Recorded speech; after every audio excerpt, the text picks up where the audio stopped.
Wansego ang singsana yakar matanan ani Yesu nakaze ana ani Yesu nakaze ana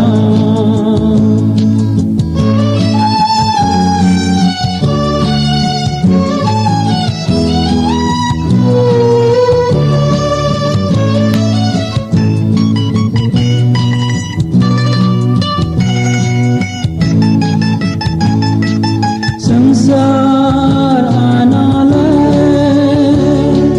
mason आनालो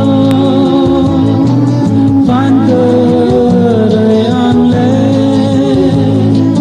lena anayo Yesu ya kaya ana kibia once ago ang singsana yakar matanan ani Yesu nakarde ana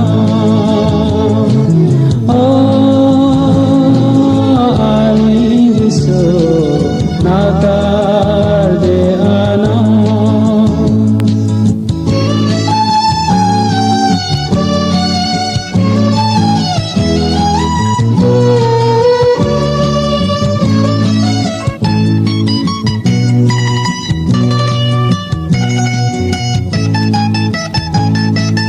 Kristang kuarmao angku legangku